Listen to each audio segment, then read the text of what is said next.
Continuamos então a nossa teleaula de número 3, a respeito de campo visual de um espelho plano e imagens formadas por um espelho plano.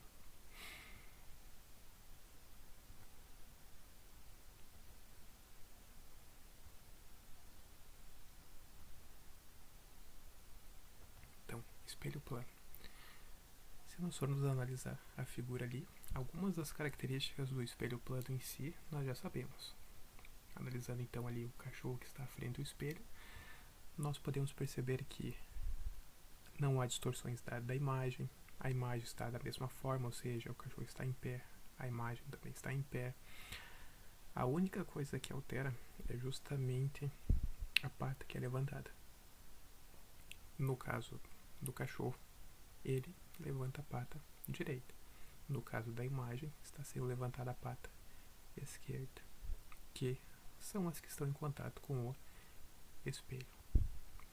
Então, para nós estudarmos isso, nós temos que prever mais ou menos quais serão os comportamentos da luz ao atingir um sistema óptico, que no caso é o espelho.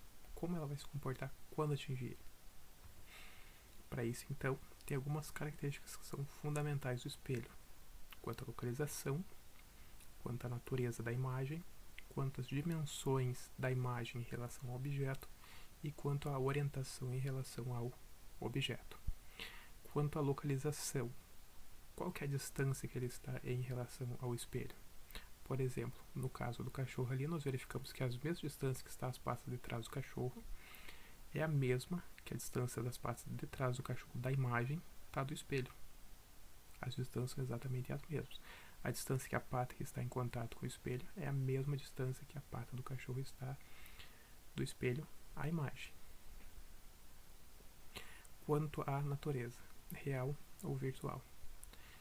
Virtual quer dizer uma imagem que é impossível de tu pegar ela, de tu, digamos assim, tu ter contato com ela, tu vê que ela está num mundo que não faz parte do teu. E a real já tu consegue manipular ela. Quanto à dimensão, ela pode ser maior, menor ou igual. No caso do espelho plano, a dimensão da imagem vai ser sempre igual ao objeto. Claro que se o objeto está mais perto, a dimensão vai ser maior, mas por causa da proximidade. Agora, se ele está mais longe, menor, e menor é a imagem também formada no espelho. E a orientação, se vai ser direita ou invertida. Nesse caso, do espelho plano, a imagem ela é direita, não é invertida porque não está de ponta cabeça. Espaço real e espaço virtual. Aqui vai ser uma diferenciação que vai ser feita para nós sabermos onde é que está o objeto e onde é que está a imagem. O espaço real, então, é o espaço em que nós vivemos e que contém tudo o que nós queremos visualizar de imagem. Então, ponto objeto real, que no caso vai ser um corpo objeto real, vai ser o ponto de encontro dos raios de luz de um feixe divergente.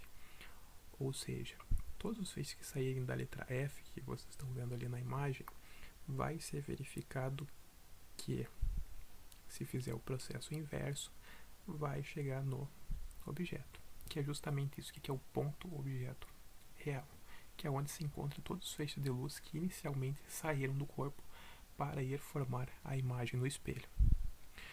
O espaço virtual é justamente o mundo imaginário, o mundo que está dentro do espelho, que não podemos tocar. A imagem sempre vai ser localizada no ponto de encontro dos raios de luz, ou seja, se nós verificarmos o ponto P está mais próximo do espelho, e logicamente o ponto P', que é a imagem, está mais próximo do espelho também. O A está intermediariamente afastado, a imagem vai estar intermediariamente afastada. O ponto N está um pouco mais afastado que o A, e o ponto N', que é a respectiva imagem, está um pouco mais afastada. Observe que ele sempre vai seguir esse mesmo esquema. E no caso, aquele objeto vai ser o ponto imagem virtual, que vai ser onde vai se encontrar os raios para formarem justamente a imagem que nós estamos considerando. No caso de pontos, ponto imagem virtual. Quantas imagens formadas pelos espelhos planos? Devido à simetria nos espelhos planos, objetos e sua respectiva imagem apresentam as mesmas dimensões, que é aquilo que eu falava antes quanto ao cachorro. No caso, se eu estou mais perto do espelho, logicamente que a minha imagem vai ser formada maior do que se eu estiver longe do espelho. Mas isso não quer dizer que o tamanho do objeto não vai ser o tamanho da imagem. No caso do espelho plano, sempre o tamanho do objeto vai ser igual ao tamanho da imagem. A imagem virtual, nesse caso a imagem ela é virtual porque ela se forma dentro do espelho, é revertida. O que quer dizer revertida? Quer dizer que troca esquerda com direita, que é aquela questão inicial que eu falei para vocês quando a pata do cachorro estava a pata direita apontada para o espelho e na imagem estava a pata esquerda. Então há essa reversão em relação à horizontal. Troco o lado direito com o lado esquerdo ou vice-versa, como diz ali no texto de vocês.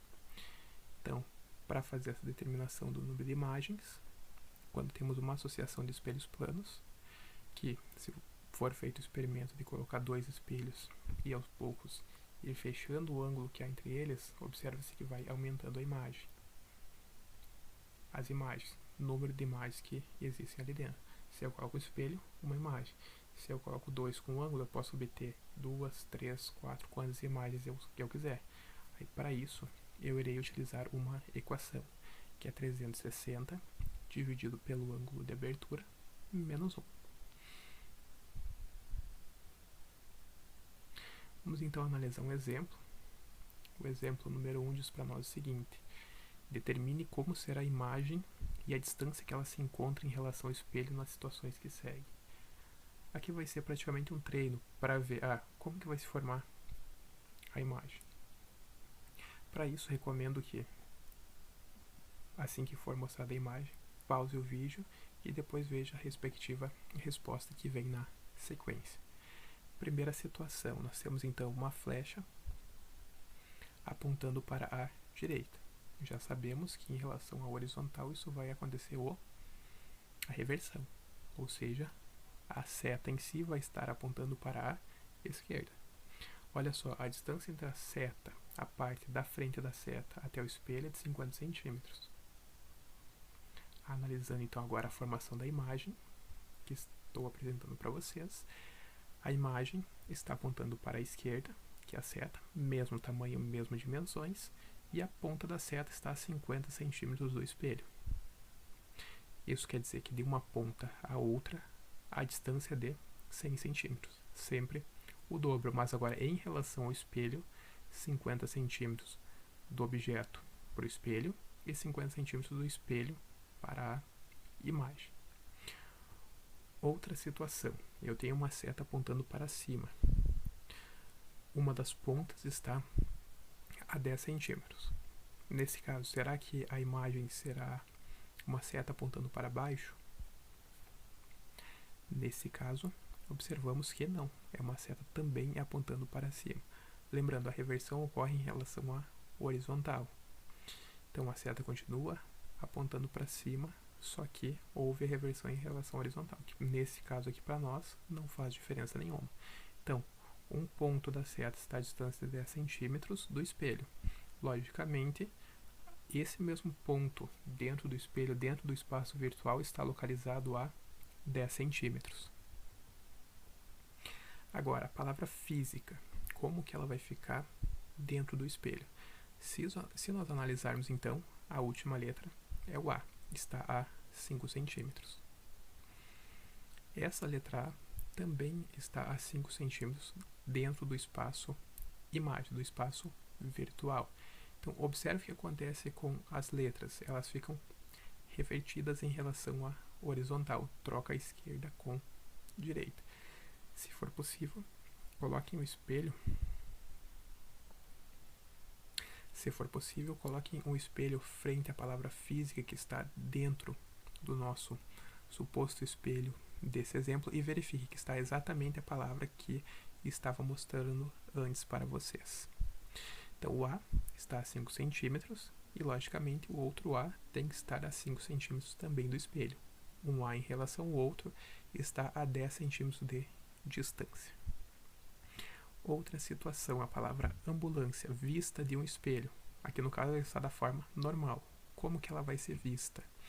Então, o último A está a 3 metros.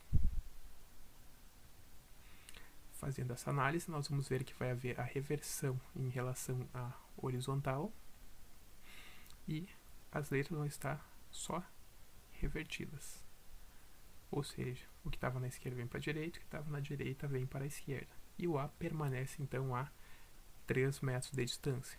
Então essa situação anterior é justamente como está escrita na ambulância. Está escrito ao contrário, porque quando o motorista ver pelo espelho, ele vai ver essa palavra aqui, inicial, formada no seu espelho, e ele sabe que é uma ambulância.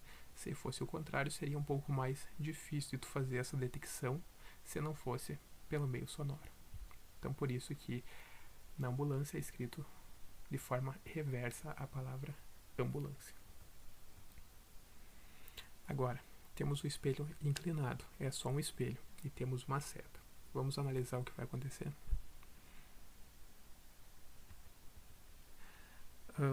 Observe que eu sinalizei um ponto em branco. E esses pontos em branco em relação ao espelho, eles têm que estar à mesma distância, ou seja, esse daqui está mais perto do espelho, logicamente a ponta vai estar um pouco mais perto do espelho. Agora, por que esse meio que levantou um pouco a imagem? Justamente que se nós imaginarmos, à medida que o espelho vai se dobrando em direção à vertical, que é essa região aqui, ou seja, ele fica completamente na horizontal aqui na parte de cima, nós vamos verificar que a imagem em si, esse ponto aqui vai ficar aqui próximo e esse ponto vai ficar mais distante. Então, em si, a imagem ela vai fazendo um processo de rotação. Isso quer dizer o quê? Se o espelho está a um ângulo de 45 graus, a imagem também vai estar em um ângulo de 45 graus se o espelho estivesse na vertical aqui. Então, para a determinação fica mais fácil assim. Aqui, então, outra situação em que o espelho está na horizontal. Então, eu tenho o objeto aqui na parte de cima e a respectiva imagem aqui na parte de baixo. Esse quadrado branco aqui está mais distante do que essa ponta. Então, logicamente, o que vai acontecer? Essa ponta aqui está mais perto do espelho. Na imagem, essa mesma ponta vai ser formada perto do espelho. Essa parte com o quadrado branco está mais distante. Logicamente, essa outra também vai estar mais distante em relação ao espelho. Agora aqui, para nós fazermos a determinação do campo visual de um espelho plano, é um pouco simples. Por quê? Vamos considerar um observador que está localizado aqui no ponto O. Esse observador está a uma determinada distância do espelho, ou seja, em relação à reta do espelho.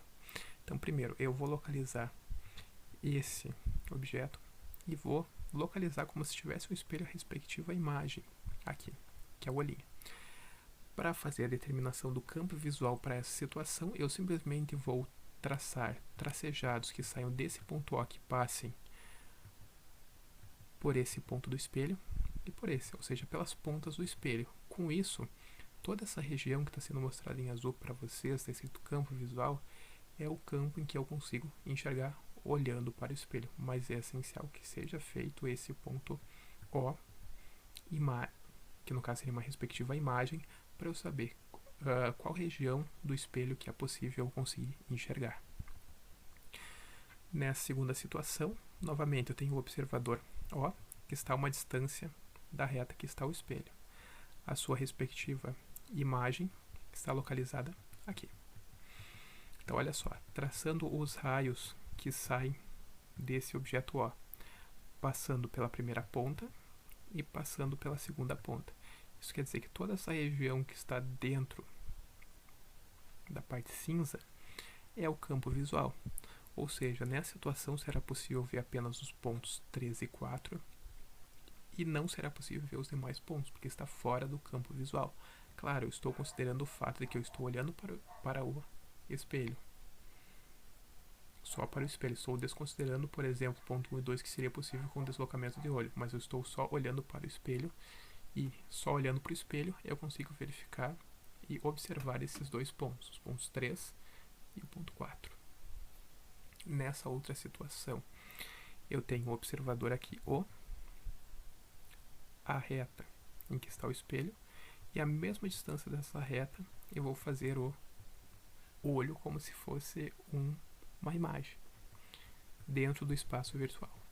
Faço então os raios que passam pelas pontas e verifico que nesse meio aqui, em magenta, está o campo visual dessa pessoa que está olhando diretamente para o espelho. Então, só dentro dessa região será possível observar as movimentações que estão acontecendo ou pontos que estão localizados naquele meio. Vamos então a um exemplo. Sofia mora em uma comunidade carente e seu sonho é ser bailarina clássica. Devido à sua garra e a seu talento, ela ganhou uma bolsa de estudos em uma prestigiada academia de dança. Durante seu curso, a fim de melhorar seu desempenho, Sofia decidiu praticar seus movimentos em casa e, para isso, pediu ajuda a seu pai para instalar um espelho plano na parede vertical de seu quarto, de modo que ela pudesse ver sempre sua imagem inteira, da cabeça aos pés, do espelho. Considere que Sofia tem uma altura h e que a distância de seu globo ocular ao solo seja h. Nessas condições, determine a altura do espelho, ou seja, qual vai ser o tamanho do espelho, e a distância da borda inferior do espelho ao solo. Então, a imagem respectiva que nós temos da situação é essa daqui. A altura da menina, de Sofia, a altura em relação ao globo ocular da Sofia e o ponto C, que é a parte de cima, e o ponto P, que é ponto abaixo.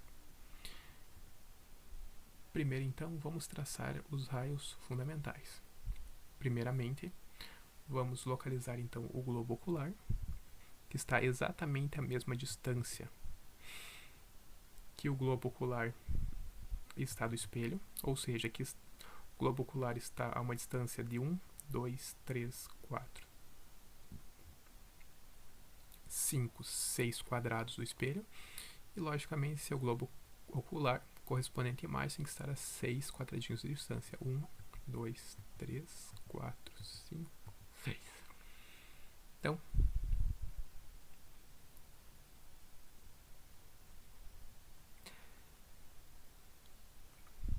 aqui então representa a imagem. Então nós temos que primeiro localizar o globo ocular, que está aqui. A distância do globo ocular ao espelho tem que ser exatamente a distância do espelho até o globo ocular. Se nós contarmos os quadradinhos, nós vamos verificar que é exatamente a mesma distância de um em relação ao outro. Segundo, eu vou localizar então a parte superior, que no caso é o ponto mais alto da cabeça, com a respectiva imagem, e o ponto mais baixo, que é o pé, e a sua respectiva imagem. Para iniciar, então, eu vou pegar raios que saem do globo ocular da imagem, aquele mesmo processo de antes, de campo visual, e um desses raios vai sair em direção ao ponto mais alto de Sofia, que no caso é a sua cabeça. E outro raio vai sair em direção ao ponto P, que é o ponto mais baixo de Sofia. E depois eu somente vou traçar os respectivos raios. Um que sai do globo ocular e vem ao respectivo objeto, que é a cabeça. Outro que sai do respectivo globo ocular e vai em direção aos pés de Sofia. Feito isso, vamos a algumas determinações. Como é que eu determino a altura mínima do espelho? Então, nós vamos observar que os triângulos semelhantes, que nós temos triângulos semelhantes. Esses triângulos semelhantes são o G' C e P, G' C e P, ou seja, esse triângulo grandão, ele é semelhante ao triângulo G', a linha B. São exatamente semelhantes, esses dois. Então vamos fazer a substituição na fórmula de triângulos semelhantes. Nós vamos dizer então que o x, que no caso é a altura do espelho, está para a altura dela, x está para a altura, assim como essa distância está para a distância do globo ocular, ou seja, essa distância em relação ao espelho, que é essa daqui, está em relação à distância do globo ocular, que é essa grandona para o triângulo grande. Fazendo então os ajustes matemáticos, jogo 2D para o outro lado, que ele vai multiplicando, e passo o H grande para o outro lado, que ele vai multiplicando também, obtendo 2dx igual a dh. Agora, observem que a distância d ela é a mesma, ela não muda. Então eu posso eliminá-la e ficar somente o seguinte, 2x igual a h. Como eu quero descobrir o x, o 2 está multiplicando, passo para o outro lado dividindo. Então isso quer dizer que para qualquer situação eu quero saber o tamanho da altura de um espelho para uma pessoa, eu vou pegar a altura da pessoa e dividir por 2. A metade da altura dela é o tamanho do espelho que vai possibilitar com que ela se veja por completo, ou seja, dos pés até a cabeça. Segundo, a distância da borda inferior do espelho ao solo. Para isso, novamente eu vou aproveitar a mesma situação. O que consigo observar? Eu consigo observar que o triângulo PG', PG' e P é semelhante ao triângulo P, B e M. Então esse triângulo grande é semelhante a esse triângulo pequeno. Logo, por semelhança de triângulos, nós temos então o seguinte, que a altura y, essa daqui, está para a altura do globo ocular, assim como a distância d está para a distância 2d, porque 2d é a distância desse d mais esse, para o grande, e obtemos novamente isso daqui. Fazendo então as multiplicações cruzadas, obtemos 2dy igual dh. Novamente, como os d são iguais, posso cancelá-los, obtendo 2y igual a h. Agora, como meu objetivo é descobrir o y, eu vou pegar o 2 que está multiplicando e passar dividindo. Y igual a h sobre 2. Então, a distância da borda inferior do espelho ao solo é a altura dividido por 2, mas essa altura agora é em relação ao globo ocular.